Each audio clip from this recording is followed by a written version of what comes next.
आदर्श विद्यालय मालखरौदा के द्वारा किया जैसे कार्यक्रम में हम लोग उपस्थित हुए हैं, जो हमारे इतिहास का बात को याद दिलाता है। शायद आप लोगों को इस बात का जानकारी होगा, ये भारत देश को ऋषि मुनियों का देश कहा जाता है। भले अमेरिका, जर्मनी, इटली, रूस, फ्रांस हमारे से पैसे में ज्यादा हो सकते हैं, धन दौलत, गोला बारूद, तमाम शक्तियों से ज्यादा हो सकता है, लेकिन इस भारत का पहचान, इस भारत भूमि का पहचान ऋषि मुनियों का है। और सभी का समता मूलक समाज बना करके, एक भाईचारा बना करके चलने वाले में अगर किसी का पहचान है तो भारत देश का है, न कि कोई विदेश का है। इस भारत में के लिए, विश्व के शांति के लिए अपना पूरा जीवन को न्यौछावर कर दिए थे। आप लोग देखे होंगे, आप लोग किताब में पढ़ते हैं, ग्रंथ में लिखा है कि इस देश में चाहे गौतम बुद्ध जी हो, हजारों साल पहले जन्म लिया था। इस देश में संत माता कर्मा जी हजारों साल पहले जन्म लिया था। इस देश में राम कृष्ण हजारों साल पहले जन्म लिया था, और इन्होंने जन्म लेकर के पूरे विश्व को बता दिया कि ये तपोभूमि भारत पूरे विश्व के कल्याण के लिए पूरे महापुरुषों ने, ऋषियों ने क्या क्या किया है, आप सभी इस बात को जानते हैं। इसलिए मैं आज इस मंच के माध्यम से मैं लालू गबेल जी को और पूरे उनके टीम को धन्यवाद देता हूं कि यहाँ पर शिक्षा के साथ साथ यहाँ संस्कार मिलता है, माँ बाप का कैसे सेवा करना है, अपने से बड़े बुजुर्गों का कैसे सम्मान करना है, ये सभी इस विद्यालय में हम सबको सीखने को मिलता है। कोई धन से बड़ा हो सकता है, कोई बल से बड़ा हो सकता है, कोई पद से बड़ा हो सकता है, लेकिन धन, बल, ज्ञान और अगर उसमें संस्कार नहीं है तो तीनों कोई काम का नहीं हो सकता। कोई आदमी कितने भी बड़े विद्वान हो जाए, छोटा बड़ा का अगर ख्याल नहीं करेगा तो उसको लोग बोलते हैं ज्ञान तो बहुत है लेकिन इसमें व्यवहार नहीं है। किसी के पास बहुत धन हो जाता है, धनवान बनना अलग बात, व्यवहार ठीक नहीं है। इसलिए आज इस स्कूल में, इस विद्यालय में सभी बच्चों को संस्कार मिलता है। और एक छोटे छोटे बच्चे को संस्कार दिलाना, मैं देख रहा था सभी बच्चों को, मैं जैसे ही आया सब लोग दौड़ पड़े और इतने पैर छुए उन लोग, इतने संस्कारी कि मैं इस विद्यालय के मैं दिल से बोल रहा हूं, यहाँ के जितने भी मैम है, सर जी है, सबको इस मन से मैं सलूट करता हूं आपकी इस भावनाओं को। आज जिस प्रकार से इस देश और दुनिया में व्यवहारिक को भूलते जा रहे हैं लोग बाग। एक जमाना था, हम बच्चे थे तो कोई बुजुर्ग किसी कहीं पर बैठे रहते थे, हम वहां से जब गुजरते थे तो हम बड़े बुजुर्गों का सम्मान करते हुए, उनको एक भाव पलगी करते हुए हम लोग गुजरते थे।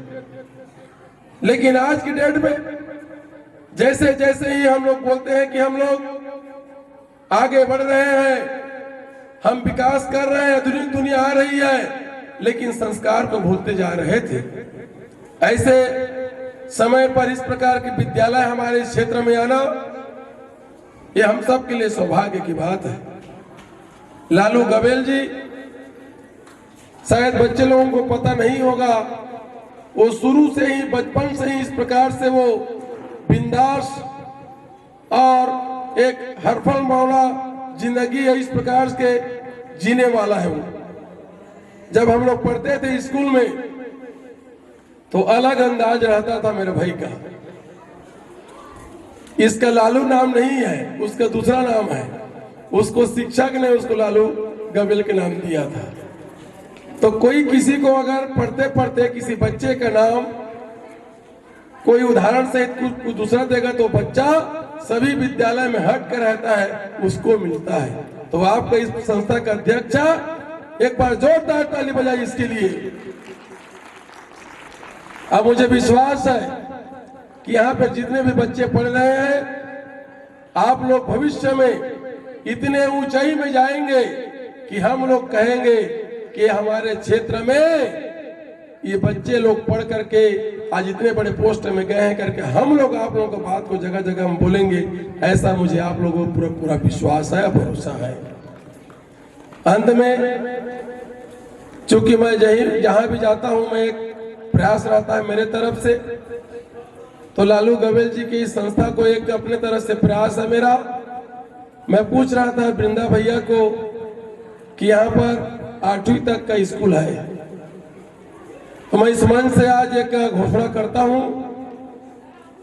इस विद्यालय में एक बच्चा जो आप लोग जिस बच्चे को भी कहेंगे और एक मैम या एक सर, चूंकि बच्चा छोटा है तो एक जने सर या मैडम को ले जाना पड़ेगा, तो 2 जने को मैं ऐसा प्रयास है मेरा कि उनको मैं हवाई जहाज का सफर कराऊंगा।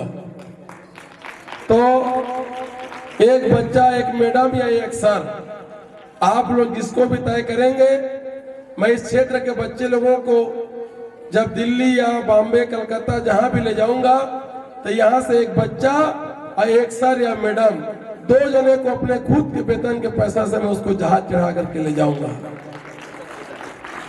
अब वो चयन हमारे गुरुजी लोग करेंगे। 10वीं तक क्या? सॉरी 10वीं तक है भैया,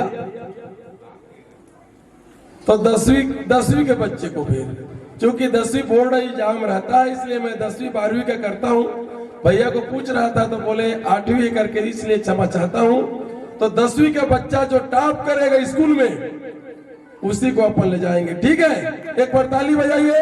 अब मुझे भरोसा है कि आप लोग जब 10वीं का पेपर दिलाएंगे तो जब रिजल्ट निकलेगा तो पूरा इस विद्यालय का पूरा क्षेत्र में चर्चा होगा। ऐसा मुझे आप लोगों बच्चों पर पूरा भरोसा है।